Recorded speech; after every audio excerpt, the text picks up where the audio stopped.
새빨간 사춘기. 네, 안녕하세요. 질풍노도 2017 우리의 선택 뇌빨간 사춘기. 뇌만 섹시한 남자 뇌생남입니다. 레드선. 네, 안녕하세요. 사춘기 분입니다. 심리학자 김태형입니다. 고맙습니다. 정말 고맙습니다.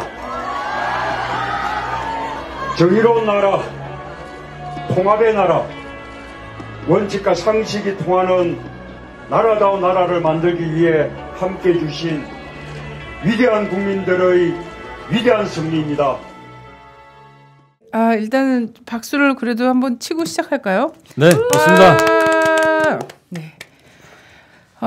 조기 대선을 마무리하고 정권 교체를 어쨌든 해내고 우리가 바로 그 직후입니다. 직후에 모여서 나름 대통령 선거 평가 방송을 하겠다고. 그쵸? 어제 뭐 하셨어요? 어제요. 광화문 가셨어요? 아니요, 저는 광화문 못 갔어요. 어제 애들을 셋이나 봤습니다. 일가 친척들 애들. 선생님은요? 선생님 강원 가셨어요? 아니요, 안 갔습니다. 저는 그런 거 싫어합니다. 저도 집에 있었어요. 국민이 진정한 승리를 하기 전에. 그래도 치킨을 시켜 먹었어요. 엄청 밀려갖고 되게. 그래도 구색은 갖춰야 되니까. 배달이 늦었다고 하던데 그랬구나. 저는 어제 투표하러 갔다가. 왜 저한테는 안 물어보세요? 죄송해요. 광화문. 네. 저는 어제 8시간 동안 개표 방송했어요. 맞다, 이 자리에서. 네, 맞아요, 봤어요. 그래서 지금 멘붕이 오고 있어요. 어떻게 8시간 방송을 연달아 시킬 수가 있어요? 어제 손석희 씨나 이런 분들도 다 6시간? 8시간 방송 네, 뭐 이렇게 그렇군요. 하더라고요. 네. 이렇게 저는 투표를 점심 때 하고 그리고 우리 아들이 첫째 아들이 투표권을 처음으로 얻었어요. 대통령 선거를 할 수 있는. 아이고, 네. 그래서 이제 보니까 생각이 없어 이놈이 투표할 생각이. 그래서 제가 대통령 선거 투표는 꼭 해야 된다. 그리고 후보 카탈로그 온 거 있잖아요. 네. 다 버리고 1번 10번만 주고 2개 중에 읽고 둘 중에 하나 찍어라. 그랬더니 이제 막 보고 자기는 1번 찍겠다. 그럼 아빠는 10번. 그래가지고 하나씩 나눠서 찍었습니다. 그랬군요. 뇌빨간 사춘기. 저는 남편이랑 따로따로 가서 투표했어요. 아기가 안 떨어져가지고 어제는. 근데 저 혼자 투표하고 나오면서 울었어요. 너무 막 울컥하더라고. 그러니까 사람들이 막 투표를 하겠다고 어제 비가 왔는데 막 오는데 대체 젊은 사람들이 오는데 그 투표를 찍으러 들어가는 그 표정들이 어땠냐면 그냥 투표하는 그게 아니라 정말 상기돼 있었어요. 네, 주민들 표정이 어떤 마음으로 여기 왔는지 알겠더라고요. 그래서 찍는데도 그 참관인 분들도 내가 이렇게 했는데 막 저를 도와주려고 이거 안 말리셔도 돼요, 막 이러면서 막 안내해주시고 이러는데 좀 가슴이 되게 벅찼어요. 뭔가 그래 나도 좀 떨리더라고. 투표 한두 번 한 것도 아닌데. 그 개표 참관인 했던 분이 저희 어제 개표 방송할 때 그때 페이스북으로 이제 메시지가 왔는데 자기 주변에 들었다는 얘기예요. 근데 개표 참관이 투표용지를 다시 확인을 하잖아요. 그런데 이 홍준표, 안철수 찍은 표들은 따라라 확인을 해보면 인주 위치가 왔다 갔다 한다는 거죠. 그래서 이제 경계에는 일정에 걸쳐도 그게 무효는 안 되지 않습니까? 그래서 일정에 걸친 것도 있고 그렇게 되는데 문재인 표를 쫙 이렇게 재검을 해보면 인주가 거의 정확하게 한가운데 다 박혀 있다는 거예요. 네. 그렇지. 부정선거 논란 자체와 이 표를 해석하는 이거를. 그래서 부디 이 한 표가 무효가 되면 안 된다라는. 그래서 그런 전체적인 국민들이 이번 선거를 어떻게 임하고 있는지에 대해서 저는 그런 느낌들이 좀 와닿더라고요. 네. 근데 그것도 있을 수 있어요. 나이 든 층이 홍준표와 안철수 쪽에 좀 많기 때문에 손이 약간 떨리고 젊은 사람들은 비교. 사과하세요. 이거 노인 비하 발언이에요. 아니요, 그건 아니에요. 육체적으로 녹아가는 건 그리고 젊은 층에도 알코올릭으로 인한 제 주변에 많아요. 방송에도 나왔어요. 한 90대 할머님이신가 그분이 투표를 하긴 해야겠는데 손이 떨려가지고. 그러니까요. 맞아요. 대신 연습을 하셔가지고 오시고. 그분도 있는데 갔는데. 할머니가 투표하는 걸 몰라가지고 있었는데 옆에 할아버지가 도와주겠다고 같이 들어가가지고 자기가 2번을 딱 찍어버린 거예요. 그래서 경찰에 송치됐다고 막 그런 거 같더라고요. 그건 불법이잖아요. 네, 그래서 왜 그러셨어요? 그 할아버지한테 그랬더니 저도 모르겠구만. 뭐 약간 초반까지는 안 갈 것 같지 습관이 않나요? 남아 있는 것일 수도 있죠. 네. 왕년에. 실수로 그 2번이 아니라 1번 찍은 할머니 할아버지도 있다 그러던데요. 네, 맞아요. 1번이지 그러면서 무조건 1번 찍는 이런 거. 아니 그래갖고 그치 우리 친구 중에 한 명도 뭐 투표하고서 나오는데 할머니들이 막 그러면서 그래도 홍준표가 저기 해야지 빨갱이들이 나라를 안 먹지 막 이런 얘기하면서 1번에 꾹 찍었다고 막 얘기해갖고 아 이걸 수정해주지 말아야 되겠다 뭐 이렇게 생각했다. 어쨌든 이번에 홍준표 자기가 진짜 될 줄 알았던 것 같더라고. 네. 패배 그쪽 인정하는 거 동네가. 보니까 네. 한국당이 될 거라고 예상했나 봐요. 진짜 예상을 했나 봐. 뭐 부정선거 플러스 뭐 하면 대충 얼추 이기지 않겠나 이렇게 생각을 했었나 봐요. 그러니까, 그러니까 그놈들의 레벨은 박근혜랑 레벨이 같아요. 박근혜가 여전히 개꿈 꾸고 있듯이 얘들도 개꿈 꾼 거죠. 네네. 그래서 이것은 부정이야. 그거 벌써 동영상 나왔거든요. 그 자유한국당인지 선관인지 모르겠어. 그 영상 진짜 충격적이더라고. 이렇게 나올 수가 없어. 내 주변 전부 홍준표인데 어떻게 이렇게 표 차이가 많이 나? 막 이러면서 막 이건 있을 수 없는 일이야. 막 이러면서 막 계속 소리 지르면서 계시더라고. 자기들끼리는 다 그렇겠죠. 뭐. 그러니까 서로 확인한 거죠. 서로 홍준표 100%다 막 이러고. 경북 군위가 그죠? 경북 군위군이 있어요. 경북에 네. 제 할머니 묘소가 거기 있습니다. 홍준표가 70%. 네. 이게 제일 높더라고요. 전국에서 네. 시군구 중에. 그러면 경상북도 이제 그 대구 위에 있습니다. 그 군위 사시는 분들은 정말 레드선 말씀하신 것처럼 놀랬을 수도 있을 것 같아요. 그리고 대구에서 이제 전화가 들려오는 걸 보면 야 너 괜찮겠나 뭐 이런 얘기도 들리고 여는 전신은 뭐 홍준표로 싸그리다 정리 다 됐는데 이런 얘기도 들리고 근데 사실 네 저는 이번 선거를 계기로 그 자유한국당은 과거의 그 자민련 그 TK의 자민련이 된 충청 거죠. 지역 정당이었던 이번에 대구 경북의 자민련 수준으로 이렇게 자리매김 하지 않을까. 일단 이름을 좀 바꿔야 된다고 생각해요. 네. 경로당으로. 네. 이게 이제 왜냐하면 이번에 한국당이 딱 경북하고 노인층에서만 지지받았거든요. 네네. 그러니까 이제 합치면 경로당이잖아요. 좋다 좀. 네. 그래, 아니 이제 이건 미래가 굉장히 암울한 거예요. 네. 한국 그러네. 사회가 앞으로 이렇게 바뀌어 나갈 때 생각해 보면 세대에서 이제 50대까지 졌단 말이에요 이번에. 옛날엔 네. 그래도 50대 이상은 다 먹었는데. 네. 그래서 이번에 50대가 문제가 많다 이렇게 얘기가 나오고 이제 그 이후로 이제 소위 386 세대 민주화운동 세대가 진입했다 50대 이런 얘기도 나오고 하는데 어쨌든 이제 50대 이하에서 얘네들은 거의 발을 잘 못 붙인다고 봐야 돼요. 네. 이번에 보니까 문재인 안철수 쪽을 합치면 50대는 압도적으로 어쨌든 야성향을 뽑았단 말이에요. 그렇죠. 이제 60대 70대의 몰표만 기대하면서 정당을 하기에는 세월이 얘들을 도와주지 않잖아요. 네. 네, 그래서 민주화운동 세대가 예전부터 계속 진보 성향을 보여왔는데 이번 대선도 그랬고 앞으로도 정치가 크게 변동하지 않는 한 그렇게 갈 거기 때문에 네. 얘들은 이제 노인정 수준을 넘어서지 않으면 당을 유지할 수 없는 정도까지 갈 겁니다.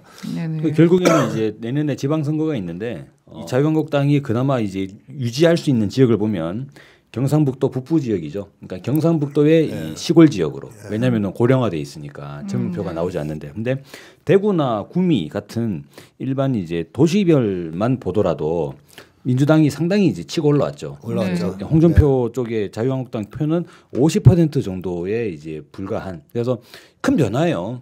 대구 경북도 우리 집. 그럼요. 차후에 근데 지방선거를 계기로 자유한국당이 이 봉화, 예천 이런 데 있잖아요.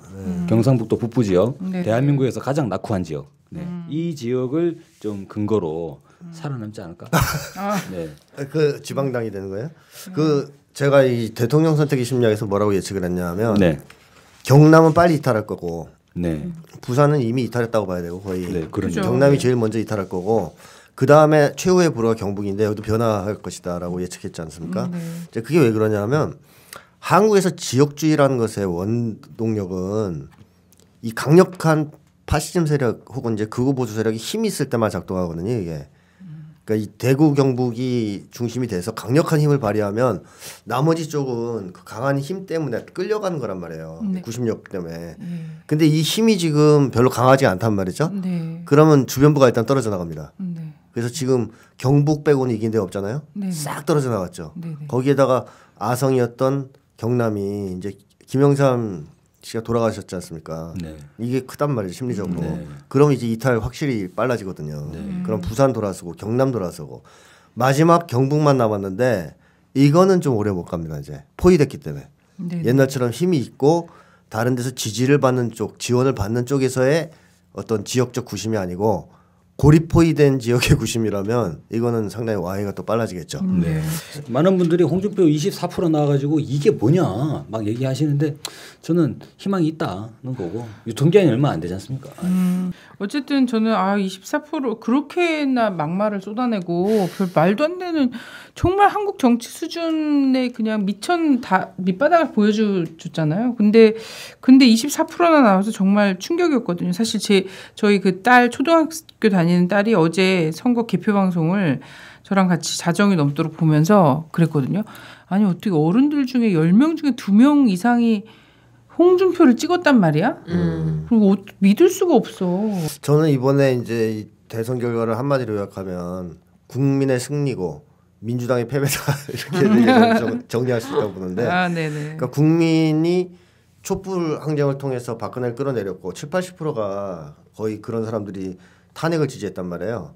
그러니까 이 70~80%의 표 중에서 얼마나 가져가냐가 민주당을 이제 선전을 평가할 수 있는 건데 사실상 많이 못 가져간 거죠. 그런 점에서 보면 아쉽죠. 국민은 이번에 확실하게 시대 교체, 정권 교체를 요구했지만 기성 보수 야당이 그걸 잘 대변하지 못했다 하는 걸 보여주는 거고 그러니까 민주당이 선거 운동을 이번에 되게 못했어요. 네. 처음부터 안주했거든요. 그러니까 지지율이 높게 나왔다 그래가지고 수성 전략. 이건 그러니까 뭐래도 안 된다 이렇게 대세로는 계속 거예요. 주장하면서 수성 전략을 좀 핀 거. 이게 이제 사실은 굉장히 안 좋았고 홍준표를 제압을 못했죠 사실. 홍준표가 만만히 봤죠, 하여튼 사실. 이상한 미친 사람이긴 해도 파이터 아닙니까? 네, 토론 네. 과정에서도 제압을 못했고 네, 이 맞아요. 치는 과정에서도 맞대응을 잘 못했고 특히 이제 색깔 공세에 대처하는 게 지난 대선하고 큰 차이가 없었고 이러다 보니까 놀라운 것은 표가 확장이 된 적이 한 번도 없다는 거죠. 40% 이상으로. 그 이지하로 약간 떨어졌다가 40% 만회했다가 떨어졌다가 이 수준이지 치고 나가서 50, 60 올라간다든가 이게 된 적이 없어요. 그래서 민주당이 이번에 잘했다. 이번에 선거를 잘해서 이겼다기보다는 국민의 간절한 바람에 의해서 정권 교체가 된 것이라는 걸 꼭 기억해야 된다고 저는 생각하고 그다음에 홍준표 같은 인간이 등장했을 때 어떻게 하면 제압할 수 있을까? 또 그걸 능히 제압할 수 있는 실력을 갖춘 주자와 또 당 이런 당으로 재탄생할 필요가 있다고 생각합니다. 주권방송이 미랄영농조합법인과 함께 우리밀 라면을 판매합니다. 수입산 밀이 아닌 완전 토종 호밀과 안진뱅이 밀로 만든 건강한 우리밀 라면입니다. 아이들에게도 어르신들께도 안심하고 요리해줄 수 있는 착한 라면입니다. 주권방송 홈페이지 배너를 클릭하셔서 착한 장터 페이지를 들어오시면 여러가지 종류의 라면을 주문하실 수 있습니다. 이곳에서 주문하시면 주권방송의 후원이 됩니다.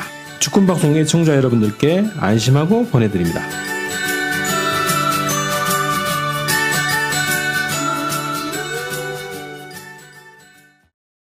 이 문재인 후보가 40%를 잘 넘지 못했다는 거 시사하는 바가 크죠. 뭐냐면 문재인을 지지하는 사람보다 문재인을 지지하지 않는 국민이 더 많다는 거거든요. 그거는 이제 분명한 사실인 것 같고 그러면 차후에 문재인 정권이 전국을 풀어나가고 적폐를 청산할 수 있는 방법은 뭐냐.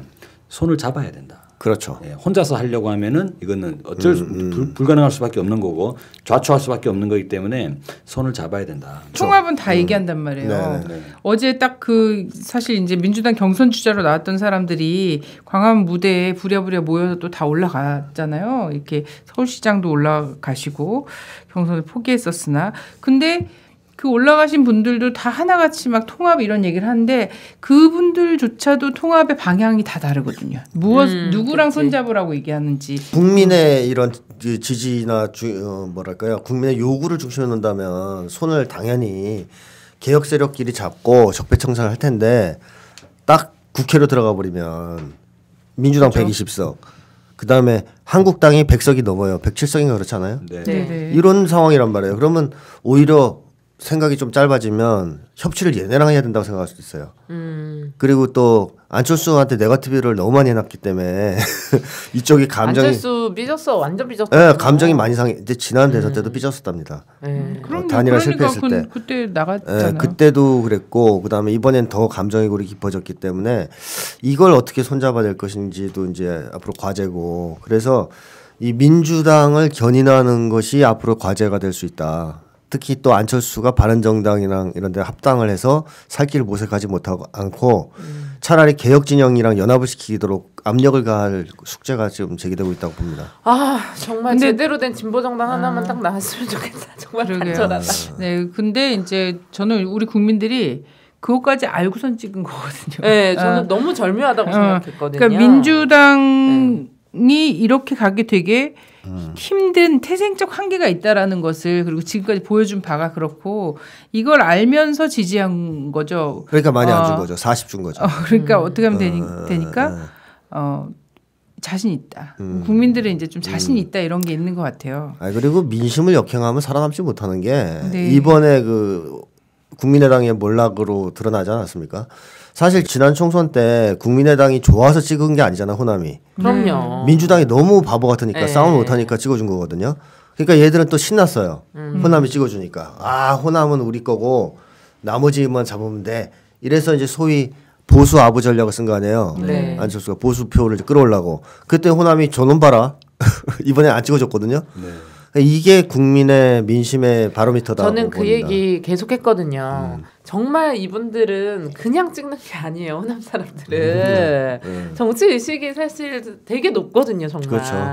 세계 최고죠. 다 생각을 하시거든요. 그래서 정말 얘기를 하면 아버지 그래도 뭐 총선 때 그래도 뭐 그러면 안 되지 않을까 안철수를 꼭 찍어야 될 거면 이번에는 찍어야 된다. 그게 굉장히 확고하셨어요. 예뻐서가 아니라 이번에는 우리가 우리의 좀 힘을 보여줘야 된다. 네. 이런 느낌이었어요. 그죠. 그래서 네. 그때 그나마 국민의당이 더 확 갈 수도 있었는데 더 확 오른쪽으로 갈 수도 있었는데 그렇죠. 잡아놨거죠. 호남이 또 그나마 잡고 견인하고 있었던 게 있던 거죠. 근데 이제 정신 딱 못 차리니까 바로 그러면 안 돼? 딱 이러면서 예전에 막 김대중 대통령에 막 몰표 주고 막 이러면서 네. 막 사람들이 저기 정말 너무하다 막 이런 얘기도 또 타지방에서 막 하고 그랬었는데 그때도 김대중이라는 사람은 무조건 당선시켜야 한다 이게 아니었던 거예요. 그게 가장 옳고 가장 역사의 진보적 방향이야라고 생각하니까 그걸로 한 거죠. 이번에도 저는 이걸 이렇게 해서 이렇게 해야지 하는 계산이 있었던 게 아니라 아주 동물적으로 대의에 정말 본능적으로 대의에 충실한 투표를 해요. 대의에 충실한 투표를 하고 딱 한 수 앞을 계속 보더라고요. 호남이 참 대단하다 이렇게 생각이 됐고 또 이제 TK 투표와 관련해서 성주 지역에서 이제 사드 막 하고 그랬는데 또 사람들이 막 그거 갖고 또 비아냥하고 이랬잖아요. 성주에서 또 홍준표가 50% 넘게 나오고 1등으로 나오고 하니까 성주에 그냥 뭐 사드 가는 게 좋겠다 막 이렇게 막 화나서 막 얘기하시는 분들도 있고 하더라고요. SNS 상에서. 근데 뭐 많지는 않으니까 뭐. 네. 근데 사람들이 화가 나시니까. 이해를 잘 못하는 게 뭐냐면 사람의 심리가 이해관계 하나 걸린다고 확 바뀔 거라고 예상하는 것 자체가 인간을 잘 이해 못하는 거예요. 네네. 뭐 예를 들어서 내가 애인하고 막 사이가 엄청 좋았는데 무슨 한 건으로 얘가 나를 배신 때렸어 이제 돈을 떼먹었단 말이에요. 그럼 갑자기 버려요? 그렇게는 안 돼요. 심리가 인간 심리가. 그러니까 인간 심리가 이제 작동하는 방식을 잘 이해하면 이번에 50%밖에 못 받은 건 대단한 거라고 봐야 되는 것이고 그럼요. 이별의 이제 시작, 네네. 이별하는 시작이다. 뭐 부산은 처음부터 이렇게 나왔습니까? 부산도 서서히 조금씩 올라가다가 어느 시점에서 턴을 하면서 이번에 문재인이 1등한 거 아니에요. 네네. 그러니까 이런 식으로 이제 변곡점이 되는 상황이라고 봐야 되겠고. 그렇게 사람이 한두 가지 사건에 의해서 정치 성향이 확 바뀐다. 이거는 좀 어렵다는 거죠.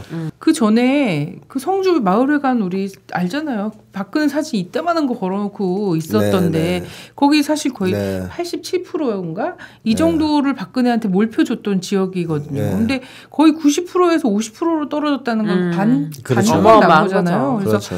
그런 것들을 보면서 그분들이 겪었을 갈등과 마음의 고초와 이런 것들을 생각하면 또 우리가 아니 그리고 뭐 대단하지도 않아요. 뭐 박근혜 찍으면서 홍준표 못 찍겠어요.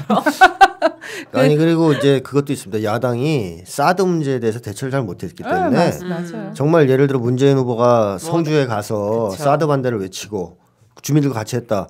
그럼 확 바뀌었을 수 있어요 또 표가. 네네. 근데 되게 미온적인 태도를 보였잖아요. 사드에 네네. 대해서. 그러다 보니 이쪽 김제동지만 사람들 계속하고. 이걸 김선동 후보나 이런 분들은 또 막 계시고 했는데 또 이제 당선권에서 멀고 너무 이러다 멀고. 보니까 승주는 박근혜 지지율이 86%가 나왔던 곳입니다. 적진인 그곳에서 300일 넘게 싸우고 있는 사람들도 있습니다. 이 전쟁터에 한 번이라도 와본 사람이라면 성주에 배치하자는 말을 못할 깁니다. 한반도의 평화와 국민의 생존권을 위해 싸우고 있기 때문입니다. 그 전날 삼성동에 조원진 씨 이제 선거운동 하는 거 많이 나왔어요. 그 코엑스 주변으로 이제 강남이니까 거기 잡겠다고 나왔나 봐. 근데 거기에 나오신 분들이 누구였냐면 그 빨간 모자 할아버지들. 근데 사실 그 삼성동 그 주변이 되게 이 젊은 직장인들이 많은데 그 할아버지들이 긴 장대에다가 태극기 큰 거를 막 들고 다니면서 너무 망나니처럼 선거운동을 하시는 거야. 막 뛰어다니면서 우와 막 대한민국 만세 막 이러면서 막 그 아줌마들 그 또 등산 모자 쓰고 나오셔가지고 박근혜 사진 이만한 거 들고 막 뭐 야 조원진 막 이러면서 막 하는데 진짜 너무 혐오감이 들고 정말 가서 말해주고 싶은 거야. 여기서 이거 안 통한다. 차라리 종로로 가시라고 이렇게 막 얘기해주고 싶었어. 아니 내가 제주에 갔었거든요. 7일 8일 제주에서 간담회 있어 거기 갔었는데 거기도 또 홍준표 그 유세 차량이 와갖고 있는데 또 그 태극기 들고서는 막 되게 사람들한테 위화감 느끼는 이걸 막 하고 있는 거예요. 그래서 저게 과연 여기서 통할까 이랬는데 역시나 뭐 제주는 또 확실하게 그래 젊은 제주가 사람들이 좀 투표율이 낮았어요. 그 출구조사 결과를 보면요, 조원진도 70대예요. 왜냐면은 처음에 그 출구조사 결과를 나왔을 때 연령별 투표율이 있는데 정당 마크가 있는데 갑자기 조원진 새누리당 표시가 있는 거죠. 근데 위에 그래프에는 안 나오는데 그래서 저는 그때 포털 네이버를 봤었는데 아니 네이버가 뭐 하는 거냐, 데이터에 나오지도 않는 조원진을 왜 마킹을 해가지고 이거 홍보하는 거냐 이런 생각을 했거든요. 근데 가만히 보니까 연령대별 투표율에서 70대 70대의 저 끄트머리에 약하게 빨간 줄이 딱 있는 거예요. 그 조원진. 네. 그래서 실제로 이 조원진이라는 인물이 획득했던 득표를 보면 70대 이상에서 나오는 몰표. 네, 이렇게 또 정리가 되더라고요. 그리고 제가 한 가지 조금 더 말씀드리고 싶은 거는 20대가 그 30, 40대에 비해서 오히려 문재인 지지율이 낮아요. 그러니까 왜 젊은 세대가 더 진보성이 약하냐? 제가 이제 19살짜리 아이들을 가르치잖아요. 가르치는데 그 친구들은 굉장히 미디어에 되게 익숙한 친구들이에요. 근데 TV 토론을 보고 되게 많이 생각을 바꿨더라고요. 근데 그래서 실제로 제 제자들 중에서 심지어 유승민 씨 친구들 굉장히 많아요. 예. 그러니까 우리 큰아들 친구들이 다 유승민 지지. 이게 지금 어떻게 돼 있냐면 20대가 문재인 후보가 1위긴 한데 2위가 심상정입니다. 심상정 후보가 2위고 그리고 유승민이 3위예요. 그러니까 안철수보다 유승민을 더 지지하더라고요. 안철수는 4위로 빠져버렸죠. 제가 MB 아바타입니까 하는 순간 이제 20대에서 4등으로 밀려나 버린 거죠. 그래서 저는 그 20대들이 진보 성향이 부족하다기보다는 오히려 우리보다 다른 어떤 정보가 아닌 인물 대 인물만 보고 평가하는 그런 좀 직관이 더 많다라고 생각이 됐거든요. 과거의 행적이 좀 단절돼 있고, 그러니까 예를 들어 10년 전에 저 정치인 맞아 15년 전에 이런 일이 있었지 그런 거를 20대 친구들이 알 수가 없으니까 과거의 행적이 아니라 현행의 상황을 가지고 그러면 TV 토론이 되겠죠. TV 토론의 모습을 가고 상당히 많이 좀 휩쓸리는 분이 있잖아요. 그리고 또 이제 이것도 예상해 볼 수 있는 게 이 전략적 투표를 하기에는 아직 어린 측면이 있고, 네네네 맞아요. 20대가 그 다음에 이제 세상의 쓴맛을 아직 덜 봤고. 그러니까 이제 왜냐하면 사실 지금 되게 진보적이라고 얘기하는 X세대 같은 경우에도 처음에 시작할 때는 그렇게까지 진보적이지 않았어요. 근데 이제 사회 나와서 뭐 이제 하우스푸어니, 카푸어니 현실을 경험하면서 부쩍 진보화 됐거든요. 옛날에 이명박 찍었단 말이에요. 네. 그래서 그런 점에 이제 사회생활 경험이 부족한 측면이 또 있고, 그다음에 또 한 가지는 정신 건강이라는 측면에서 볼 때 세대가 낮을수록 더 나쁘거든요. 제가 한국 사회가. 그러니까 그만큼 신자유주의에 의해서 많은 상처를 입은 세대가 이제 더 어린 세대이기 때문에 이 친구들이 진보성이 강하다 하더라도 이게 반전될 위험도 있어요. 맞아요. 잘못하면. 그래서 일배도 강해요, 이쪽이. 네, 그럼요. 네, 그래서 앞으로는 조심해야 된다. 그러니까 이제 세대가 높아가면 낮은 세대는 무조건 이 개혁 성향이나 진보 성향을 지지할 거라고 예상할 수는 없다. 그러니까 정치를 잘했을 때는 그럴 가능성이 있지만 좀 잘못하면 얘들이 홍준표 찍을 수도 있어요. 이게 홍준표는 이제 되게 낮게 나오긴 했는데 제가 물어봤어요 애들한테. 어쨌든 문재인이 제일 높게 나오고 그 다음에 심상정, 유승민 순 나왔잖아요. 근데 저는 그게 좀 약간 논리적 구조는 있다라고 봤어요. 20대들의 투표에. 왜 그러면 너는 왜 문재인을 지지해? 이랬더니 이런 거예요. 아니, 유승민이랑 심상정이 제일 똑똑하던데요, 선생님. 심상정 진짜 쩔어요. 심상정 대통령 됐으면 좋겠어요. 아, 유승민 조금 불쌍하던데 똑똑한 것 같은데 좀 불쌍한데 그냥 불쌍하니까 한번 찍어줄래요. 이런 친구들도 굉장히 많았고 그럼 왜 너는 문재인을 찍어 했을 때 뭐라고 했냐면 너무 다구리 당하는 것 같아요. 저 사람도 되게 잘하는 사람 같은데 뭔가 내용을 듣고 이러면 저 사람도 괜찮은 것 같은데 너무 여러 명이 편먹고 저 사람을 너무 다구리 한다 이거예요. 그러니까 애들은 또 그 안에서의 또 논리 구조를 또 찾더라고요. 뇌빨간 사춘기. 토론회나 막 이런 걸 보면서 또 사람들이 막 판단을 많이 했잖아요. 사실 안철수 씨 같은 경우에는 토론회 한 번 할 때마다 지지율이 훅 떨어졌죠. 그렇죠. 그래서 실제 그런 게 영향을 미치는 거고 지난 대선에서의 사람들 트라우마가 있단 말이에요. 너무 저렇게 뭔가 생각이 없어 보이는 사람한테 이렇게 아무렇지도 않게 표를 주면 안 되겠구나 이런 생각이 있어서 토론회를 정말 성의 있게 본 것 같아요. 이번에 국민들이. 그러다 보니까 그렇죠. 바로바로 반영이 딱딱 되더라고요. 박근혜가 우리 사회에 준 보석 같은 선물. 근데 왜 토론의 수준은 별로 높지 않았죠. 그렇죠. 그랬음에도 불구하고 높지 않았죠. 그냥 막 막말 대잔치 막 이런 것들이 있었는데 그래서 사실 문재인 씨나 전부 다 말을 뭐 엄청나게 잘하거나 요구된 대답을 딱 하거나 이런 게 아니었잖아요. 근데 사람들이 어쨌든 전략적인 판단을 또 놔두고 하고 있고 또 하나는 그런 게 있더라고요. 아무리 좀 진취적이고 뭔가 이 사람의 어떤 추진력이나 이런 것들이 있어 보여도 한편으로 사람의 품성을 보는 것 같아요. 품성도 보고. 그래서 이제 뭐 진보도 이렇게 막 말 잘하고 막 이렇게 한다고 해서 그 사람이 정말 가능성 있고 뭔가 믿음직한 진보의 지도자 이렇게 보진 않는다. 문재인 씨 지지율에서 문재인 씨가 토론회나 여러 가지 이제 행보나 이런 거에서 보여준 건 사실 신뢰나 이런 걸 보여주지 못했단 말이에요. 근데 그냥 인성과 품성이 먹고 들어간 게 좀 있었던 것 같아요. 안녕하십니까, 곽 박사입니다. 새해를 맞아 우리 사회연구소에서 신간을 냈습니다. 가짜 진보. 새로운 대한민국을 만들기 위해 국민들이 거리에 나섰습니다. 그러나 진보적 자유주의, 헌법 안의 진보, 국민들의 열망과 무관한 잘못된 궤변이 번지고 있습니다. 잘못된 논리, 궤변은 던져버려야 됩니다. 궤변으로부터 진보를 해방하자. 가짜 진보, 알라딘, 교보문고 등 인터넷 서점에서 구입하실 수 있습니다.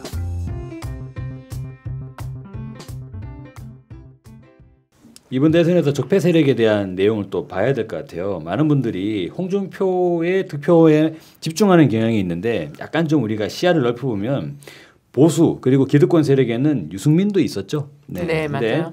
바른정당 유승민 6.8% 두 자리도 실패하고 거의 자칫 잘못하면 정의당 심상정 후보보다도 안 나올 수 있는 이런 상황에 빠졌다는 거죠. 그래서 크게 그림을 그려보면 지속적으로 이제 보수 세력들은 박근혜 친박에서 이른바 친박 빼고 친문 빼고 다 모여라 하는 식의 제3지대론으로 과거 회귀형의 친박에서 제3지대로 변신을 계속 꾀했다는 거죠. 네. 그리고 그들은 이 과정에서 안철수를 하나의 숙주 삼아서 안철수에 기생해가지고 한번 부활해볼까?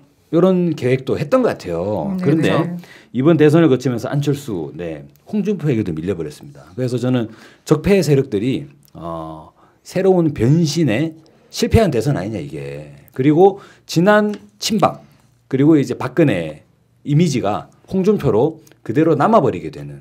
사실 부자 망해도 3년은 간다고 뭐 박근혜 국정농단이 있다 하더라도 어떻게 선거 한 번에 완전히 이 대한민국의 70년 기득권 세력이 사라진다고는 보이기 어렵지 않습니까? 그렇죠. 근데 저는 오히려 이제 우려했던 거는 쟤들이 어떤 변신을 이를테면 지난 해방정국 때 친일파들이 친미파로 변신해가지고 이른바 애국 세력 코스프레하면서 살아남았잖아요. 빨갱이 때려잡으면서. 근데 그런 과정의 변신을 유의했었는데 변신에 실패한 대선 아니냐.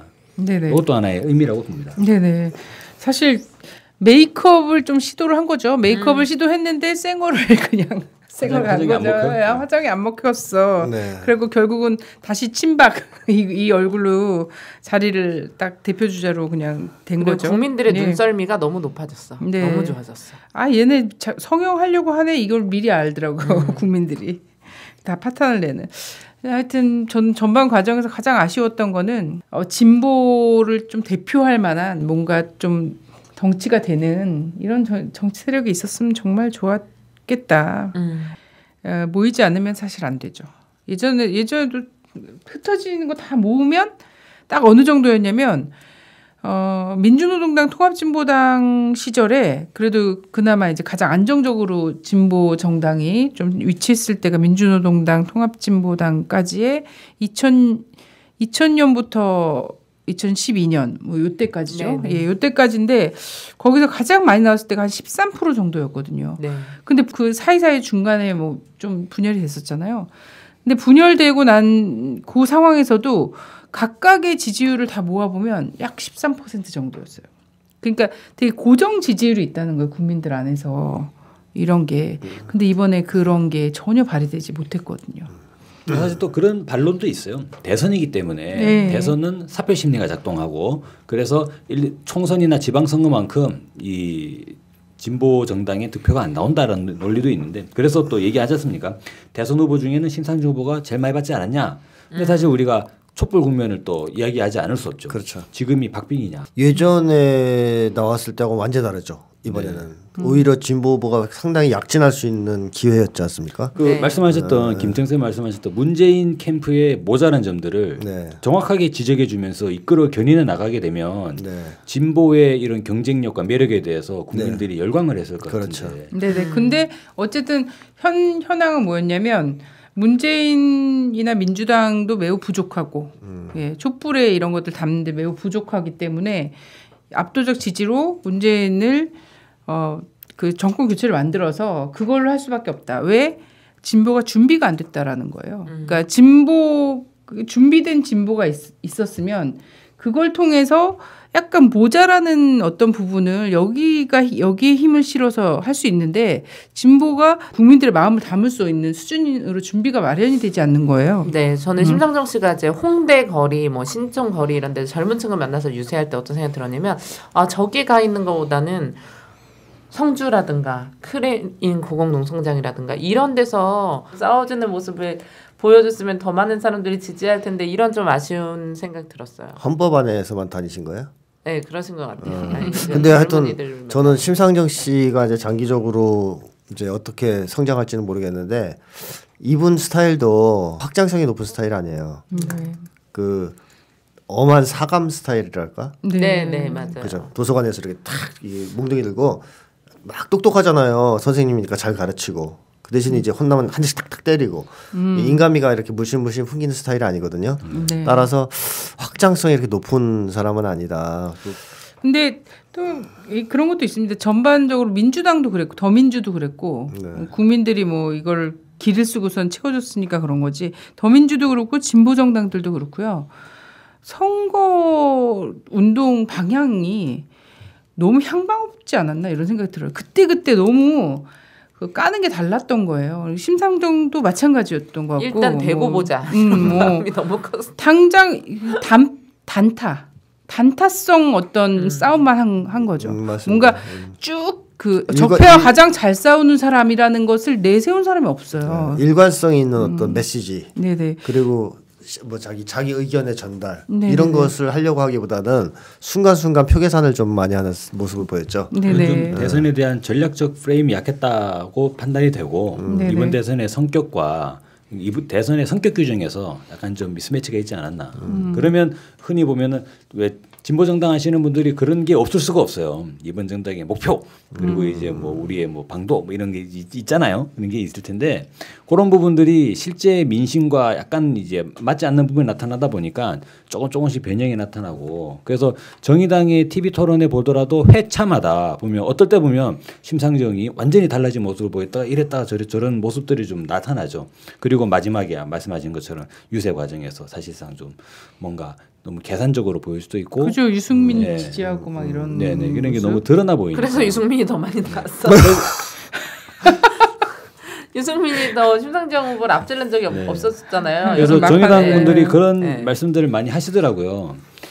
뭐 보수를 하실 거면 차라리 유승민 후보를 찍으시라고 그런 식으로 이제 뭐 활동들 하시던데 저는 그런 모습들이 사실 좀 진정성이나 이런 부분들이 네. 왜냐면 유승민 완전 친박이었는데 뭐 옛날 박근혜 뭐 사진 걸어놓고 선거운동하고 이런 정말 사람인데 전 나중에 정말 뿌리 뽑아야 돼. 지금 싹을 잘라야 돼요. 내가 볼 때는. 그러니까 시대 정신을 대변하는 탁월한 후보 정당이 없다 보니까 네거티브로 일관된 선거였거든요 이번이. 네네. 민주당의 선거 전술을 봐도 처음에 부상하는 사람을 안철수니까 안철수를 집중적으로 까다가 막 까다 보니까 이제 주저앉았잖아요. 그러니까 이제 심상정이 있으니까 또 심상정을 까요. 그러다 막판에 홍준표가 죽여오니까 이제 또 홍준표를 까고 이게 네거티브로 일관을 하는 식의 선거가 돼버렸다. 그래서 저는 사실 대통령 선거가 빨리 끝나길 바랬어요. 지긋지긋해서 그걸 보는 게 서로 막 욕하고 까고 뭐 진짜 확인되지 않은 루머 퍼뜨리고 막 이런 게 너무 지긋지긋해가지고 그 사람들이 또 대선에 또 굉장히 예민하잖아요. 이번 대선에서는 뚜렷하게 나온 정책적 이슈도 별로 없어요. 예전에 보면 왜 지방선거 때 선별복지냐 뭐 그렇죠. 전면복지냐 그렇죠. 이런 얘기들이 있었잖아요. 근데 지금은 그런 건 없고 뭐 MB 아바타 그리고 뭐 아들 특혜 그렇죠. 이런 것들만 그거 싸운 거죠. 상당히 질라진 선거를 뭐 싸더라도 딱 중점으로 됐어야 되는데 그것도 안 됐고. 다들 애매하게 대답하는 바람에 그러니까 저는 이런 싸들을 이슈화시킬 수 있는 힘을 만약에 심상정 후보가 가졌으면 달라졌을 거라고 봐요. 판이 달라지죠. 그리고 시대 정신을 제시했어야 된다는 겁니다. 제가 계속 얘기하지만 국민들한테 어떻게 하면 행복해질 수 있고 이 근본적인 수술을 하면 우리가 어떤 미래로 나갈 수 있고 이거를 국민들한테 희망을 주는 선거가 됐어야 되는데 아무도 그게 아니에요. 상대방이 뭐 나쁜 놈이다는 얘기만 계속하는 선거가 됐단 말이에요. 그래서 이제 대선판이 끝났으니까 국민들이 그동안은 자기 후보에 묶여가지고 네거티브 하던 이 열정을 다시 적폐청산과 새로운 사회 건설로 다시 좀 전환시킬 수 있는 계기가 빨리 만들어져야 된다고 생각합니다. 네. 어쨌든 뭐 촛불이 그랬던 것처럼 촛불이 무슨 국회가 대통령 탄핵을 결의할 수 있는 그런 정도의 그 수준이 아니었음에도 불구하고 우리 국민들이 좀 끌고 와서 또 탄핵을 시키고 결국 파면까지 가는 그리고 조기 대선을 하는 이런 걸로 끌고 왔던 것처럼 이렇게 엉망인 내용 이런 상태인데도 불구하고 우리 국민들이 국민의 승리로 만들었어요. 그러다 보니까 이제 지난 밤에 광화문이 축제의 장이 됐고 그래서 저는 사실 국민의 승리 이건만큼은 우리가 너무 이 시대를 살고 있다는 거에 대해서 너무 감사할 일이고 기쁜 일이다. 감개무량하다. 저는 뭐 이렇게 생각을 하고요. 어둠은 빛을 이길 수 없다. 거짓은 참을 이길 수 없다. 진실은 침몰하지 않는다. 자, 여러분 같이 부르겠습니다. 우리는 포기하지 않는다. 맞습니다.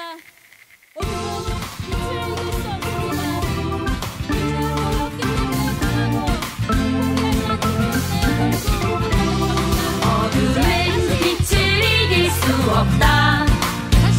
거짓은 참을 이길 수 없다. 진실은 침몰하지 않는다. 우리는 포기하지 않는다. 어둠은 빛을 이길 수 없다. 거짓은 참을 없다. 진실은 침몰하지 않는다. 우리는 포기하지 않는다.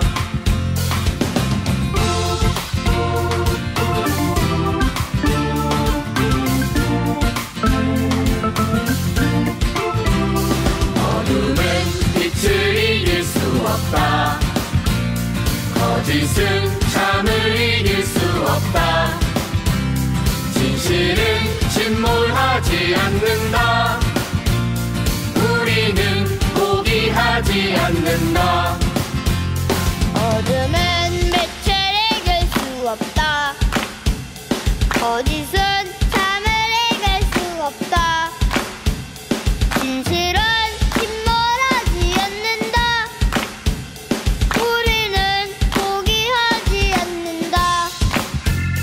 어둠은 빛을 이길 수 없다.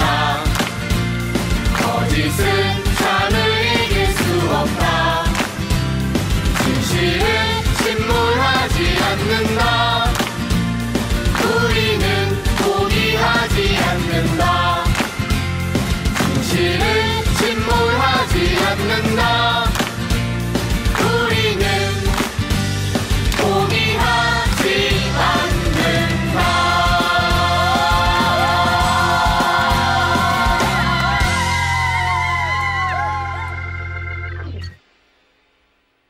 어떻게 될까요? 정치, 한국 정치. 저는 이제 일단은 그렇게 예측합니다. 그러니까 촛불항쟁이 만들어낸 대선이었고 네. 그것에 의해서 선택된 후보이고 정당이기 때문에 이 민심의 흐름을 따라갈 수밖에 없을 것이다. 만약에 이걸 잘 따라가면 성공한 대통령과 정당이 될 것이고 만약에 배신한다면 호남이 이번에 안철수를 과감하게 버렸듯이 민심의 버림을 받게 될 것이다. 그래서 그 기로에 서 있는데 어쨌든 국민의 이 변혁에 대한 변화에 대한 열망이 워낙 크기 때문에 대세를 바꾸긴 힘들지 않겠느냐. 그래서 여러 가지 우여곡절이 있겠지만 역사가 발전하는 쪽으로 좀 진행이 될 거라고 예상합니다. 네네. 누구의 손을 잡을 것인가? 이거 진짜 중요한 것 같아요. 그렇죠. 제 손을 잡으세요. 아니, 저는 키 포인트가 지금 남북 관계라고 생각을 하거든요. 안 그래도 또 네. 속보가 떴네요. 문재인 후보 남북 관계 초당적 자세로 반드시 개선하겠다. 근데 이제 문재인 후보의 의지도 중요하지만 이제 트럼프가 지금 슬슬 대화를 던지고 있지 않습니까? 그쪽 잘 아실 텐데. 지금 6개 정도에서 접촉이 있더라고 하더라고요. 북미 간에 가장 뭐 중요하게는 그 최성희 씨랑 네네. 노르웨이 1.5트랙 1.5트랙 지금 작동하는 게 계속 극비리 회동이라면서 나오죠. 너무 신기한 거예요. 이런 게 되게 중요한 거 아닙니까? 극비리에 어디까지 알 수가 있어? 극비리에 회동한다고 공개되는 거 같이. 그래서 사람들이 이제 트럼프를 미친놈처럼 취급하는데 얘가 말을 막 해서 그렇긴 한데 계산을 굉장히 처지하는 놈이거든요. 장사꾼이라. 그래서 발언을 할 때 던지는 게 이유가 있어요. 얘가 막 던지는 게 아니에요, 사실은. 근데 얼마 전에 그 스마트 쿠키 이렇게 표현했단 말이에요. 북의 이제 김정은 위원장을. 그러니까 이제 또 회담하게 되면 영광이라 이런 얘기를 얘가 그냥 장난스럽게 하는 게 아니에요. 포석이 있다는 거죠. 대화할 생각이 있다는 거거든요, 지금. 그래서 북미 관계는 분명히 전쟁으로 가지 않는 한 관계가 회복되지 않겠습니까? 네. 어떻게 저는 뭐 대화 국면이 언제 열리느냐 이게 핵심은 이거고 이를테면 뭐 열리는 거는 뭐 맞겠죠. 하지만 이를테면 문재인이 당선됐으니까 바로 6월달에 남북 관계가 뭐 완전히 풀려가지고 이런 물론 그렇게 되면 좋겠는데 지금의 상황은 일단 그런 부분들은 준비해 나가야 되는 상황이라고 생각이 들고 일단은 저는 트럼프 행정부가 결정하는 것도 아니라고 봐요. 왜냐하면은 이미 미국이 한반도 전국을 결정하는 시대는 예전에 끝난 거고. 그렇죠. 그럴 거면 만약에 오바마 행정부 때 북한 핵 문제가 정리가 됐어야 됩니다. 그러죠. 네, 근데 오바마가 8년간 전략적 인내를 들이박았는데도 북한 핵은 문제가 해소되지 않았어요. 그래서 사실 한반도 전국을 해결하는 키는 누가 있냐? 남북이 머리를 맞대고 해법을 찾아야 되는 거 아니냐? 이거죠. 전 이게 문재인 행정부가 차후에 트럼프나 시진핑에게 아주 유력한 이걸 지렛대로 활용할 수 있지 않겠나. 네네. 사드 배치도 있고 주한미군 방위비 분담금 문제도 있고 한미 FTA를 재협상하자 이거 다시 때려쳐야 된다 이런 요구도 있고 그럼 트럼프가 가지고 있는 계산서가 무지하게 많지 않습니까? 근데 이것을 단순히 남북 관계가 배제하고 자기 혼자서 청와대가 트럼프와 협상을 하려 그러면 그거 다 들어줘야 됩니다. 그거 다 들어주면 문재인 구심은 그대로 떨어져 버립니다. 네. 촛불이 외면하겠죠. 그러면 끝나는 거예요. 임기도 못 채울 수가 있죠. 결국은 남북 관계를 레버리지 삼아 가지고 트럼프의 요구에 대해서 조율을 해나가야 되는 거 아니냐. 이게 상당히 좀 중요하다고 보고 타임즈가 벌써 이제 그 협상가라고 이름을 붙여가지고 표지 모델로 내온 띄워주고 있어요. 이유가 있는 거죠. 네네. 야, 역할을 해야 된다는 거죠. 니 좀 가가지고 어떻게 좀 해봐라는 거 있는 거잖아요. 네네. 예. 그래서 저는 약간 주목하고 있는 게 저도 이제 남북관계 관심이 많아서 통일부 장관 자리와 나도 그게 국정원장 너무, 그리고 비서실장 이 어떻게 되느냐. 예, 요렇게 셋을 나는 법무부 장관도 너무 기대되던데. 근데 이제 통일부 장관 같은 경우에는 과거에 만약에 과거에 1, 2차 정상회담에서 역할을 했던 분이나 뭐 그 안에 둘이 있었던 분이 한다면 매우 쉽게 풀릴 수 있겠다. 그 인맥과 이런 것 속에서 풀릴 수 있겠다라는 생각. 그리고 지금 뭐 나오는 비서실장 같은 경우에는 뭐 할 수 있겠다. 그리고 어쨌든 정상회담 하기 전에 대북 특사 이런 것들 고민을 해야 되는데 그런 거 고민할 때 사실 비서실장이나 이런 사람들 굉장히 중요할 것 같거든요. 그래서 어쨌든 제 생각은 그렇습니다. 지금 문재인 정부가 성공하려면 국민들한테 피부로 느끼는 뭔가 변화를 자꾸 보여줘야 됩니다. 지금 기다려라. 근데 그 얘기는 우리가 계속 들어왔잖아요. 옛날부터. 세월호 사건 해결 안 될 때도 우리가 다수당이 아니니까 못하니까 기다려라 그래서 기다린 거고 또 그 전까지는 정권을 못 잡았으니까 할 수 있는 게 없다 그래서 기다린 거고 근데 이제 정권 잡았지 않습니까? 그럼 이제는 국민들이 기다리라 그러면 잘 참지 못할 겁니다. 네, 저도 안 참죠. 네, 그러니까 이제는 정말 개혁 드라이브를 강하게 걸고 남북 관계를 비롯해서 전체적인 개혁 드라이브를 강하게 걸고 밀어붙여야 됩니다. 적폐청산을 하면서. 국내 전국을 보더라도 남북 관계의 변화 드라이브를 걸게 되면 국민의당에서 사실 그 6.15의 주역들이 모르겠습니다. 지금 왜 거기 계신지 모르겠지만 거기에 많이 계시잖아요. 그분들이 그 문재인을 반대하겠냐. 하기 힘들죠. 이를테면 아니 남북 정상회담은 내 건데 왜 문재인이 하느냐. 앞뒤가 맞지 않습니까? 그러면 저는 국민의당이 사실 이른바 적폐연대라 그래서 적폐 세력들이 국민의당을 계속 끌어들이고 있잖아요. 안 되지 않습니까? 다시 촛불 쪽으로 데리고 와야 되는데 국민의당을 촛불로 이끌어오는 가장 유력한 키포인트도 남북관계 아니냐. 네네. 사실 참 적폐와 약간 알딸딸한 적폐를 구분하는 가장 선명한 방법, 가장 좋은 방법입니다. 남북관계를 통해서 전선을 치는. 그리고 또 우리 국민은 아량이 넓으시기 때문에 안철수 정도의 이제 왔다 갔다 했던 그 주변부 사람들은 그냥 다 이제 받아주실 거라고 생각이 들어요. 네네. 아니 뭐 안철수도 못 아마 받을 잘하기만 하면 뭐. 저는 유승민도 받을 의향이 있어요. 그 입장만 좀 바꾸면 안보관이라든가 이런 거. 안보관이 바뀌면 다. 네네. 사실은 그렇습니다. 뇌빨간 사춘기. 이게 뭐 자연스럽게 이제 새 정부에 바라는 걸로 이렇게 자연스럽게 넘어갔는데 국내사는 세월호 진상규명 해야집니다. 예, 그걸로만 집중하면 사실은 나머지들이 다 너무 자연스럽게 청산될 것 같거든요. 그래서 적폐청산을 밀어붙여야죠. 어제도 딱 광화문 와서 유가족들 가장 먼저 만나고 세월호 유가족들 그래서 세월호 유가족들이 직접 만든 나비 대통령 이렇게 나비 손수 만든 거 주고 여기 딱 왕만한 노란 리본도 달아주고 이렇게 했던데 그거 뭐 다른 거는 막 뭔가 구설에 휘말릴 수 있는 이런 것들이 있지만 세월호 진상규명을 하겠다는데 국민이 뭐 이걸 갖고서는 피해 뭐 복수다 이렇게 볼 건 없거든요. 근데 굉장히 자연스럽게 적폐청산의 길로 갈 수밖에 없는 그렇죠.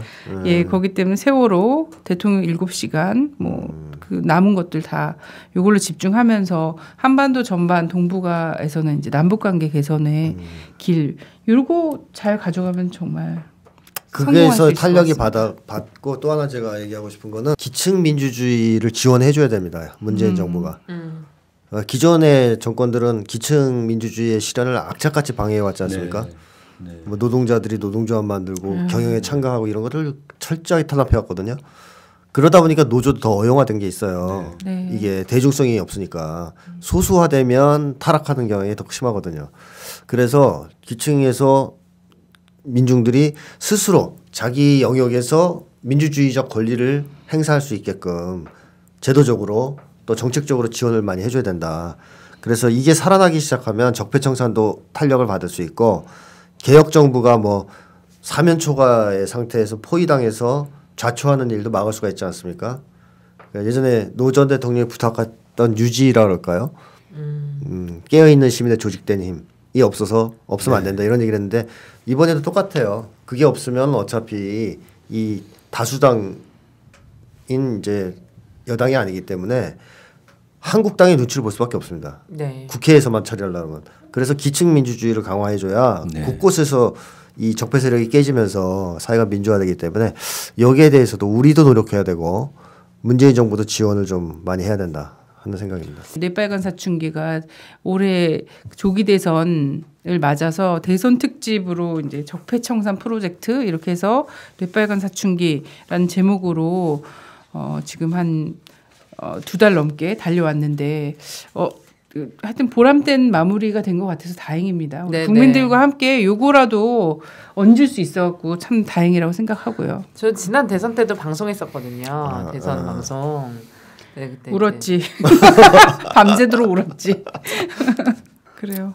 근데 하여튼 올해 지금 너무 뜻깊은 자리에 우리가 엄청난 시청률을 기록한 건 아니지만 남겼다는 거, 낙장 불입으로 남겼다는 거에 좀 매우 보람을 느끼고 국민들이 너무 행복하게 해주신 것 같아요. 저희를. 소장님도 예. 저는 일단 제일 좋은 거는 박근혜 얼굴 안 봐도 돼서 TV에서 그거 저 상당히 스트레스 받았어요. 몸도 많이 아팠고 그게 누적되다 보니까. 네. 이명박 때부터 이게 누적됐거든요. TV에서 대통령 행세하는 이 후진 인간들을 보는 게. 근데 박근혜 정부까지 10년을 이러다 보니까 온갖 스트레스로 병이 생겼는데 이제 그거는 좀 일단 개인적으로 면하게 됐다는 거 좋고 그다음에 그동안 거의 바닥까지 왔던 우리 한국인들이 이제 바닥을 치고 올라가기 시작하는 중 아닙니까? 거기서 네네. 중요한 변곡점을 통과했다. 새 시대로 가는 한 이제 시작점이 열렸다. 그것만으로도 저는 그런 생각이 들어서 아주 보람이 있고요. 네네. 참, 하여튼 우리 국민적 자존감 있잖아요. 또 계속 훼손당해 오고 막 자괴감을 느낄 수밖에 없었던 이 자존감이 다시 회복되고 있어요. 주인으로 자각하고 있고 나섰고 전 너무 기쁩니다. 저는 이 과정. 어제 그런 생각을 했어요. 이렇게 대선 과정에서 뭘 좋기만 할 수 없잖아요. 또 스트레스가 많이 있었는데 어제 그 세월호 유가족분들이 딱 JTBC 인터뷰하러 나왔는데 얼굴이 너무 환하시더라고요. 그 얼굴 전 처음 봤어요. 그러니까 항상 웃어도 웃는 게 아닌 약간 좀 정말 뭐 그랬지 하면서 하하 하셔도 그런 표정이 아니었는데 어제 그 JTBC에서 약간 그 모습이 약간 뭔가 진심으로 좋으시구나 오늘은 그런 생각이 들어가지고 저거 하나면 됐다 이번 대사는 이런 생각도 많이 들었어요 저는. 맞아요. 저는 이제 적폐청산이 시작이라고 생각이 들고 그런 게 있잖아요. 구들장 이론이라 그러는데 대한민국 사회가 계속 어디선가 구린내가 슬슬 나지 않습니까? 구들장이 통째로 썩었으니까. 근데 이것을 그동안 이제 정권은 향수를 뿌리면서 야 이제 괜찮지 하는 거죠. 이게 김영삼이 말하던 개혁이었고 이명박이 말하던 박근혜가 말했던 개혁이 그랬던 거죠. 향수 뿌리는 거였지 않습니까? 근데 저희는 문제를 지적을 한 것이고 적폐청산을 위해서 구들장을 뒤엎어야 된다라고 얘기한 거고 지금 드디어 공사 장비를 다 가져왔어요 이제. 물론 삽이나 이런 게 좀 허름합니다. 야 문재인으로 이걸 구들장을 깐다고 이게 되겠어? 뭐 여러 반론도 있습니다. 하지만 우리 국민들이 문재인이라고 하는 삽을 일단 쥐셨어요. 낡은 삽을. 그리고 시동을 걸었습니다. 포크레인 시동을 걸었는데 이제부터 구들장을 까야 되는 거 아니냐. 우리가 촛불을 왜 들었습니까? 적폐를 청산하려고 촛불을 들은 건데 이제 시작이라는 생각이 들고 그런 면에서 오히려 이 많은 길이 걸어왔지만 시작은 지금부터구나 이런 생각이 좀 많이 듭니다. 이제부터 제대로 한번 구들장을 깐다. 그리고 솔직히 구들장 깨보셨죠? 그 공사하면 냄새 많이 나잖아요. 한국 사회의 적폐를 청산해 들어가면 정말 충격적인 얘기가 돼지 발정제는 저는 비거든다고 생각합니다. 여러 가지 얘기들이 나올 수 있는데 너무 놀라지 마시고 그리고 또 그런 얘기 나올 때 우리 김태형 선생님 열심히 또 심리적으로 많이 해석해 주시고 분석해 주시고 그렇게 한번 해나가 보죠. 네. 어쨌든 저희도 우리 국민들과 함께 적폐청산의 촛불 그 불씨를 꺼트리지 않고 계속해서 지켜나가도록 하겠습니다. 자, 새로운 시대를 개척한 우리 국민 여러분 너무 축하드립니다. 고맙습니다. 네, 고맙습니다. 그동안 뇌빨간 사춘기를 애청해 주셔서 고맙습니다.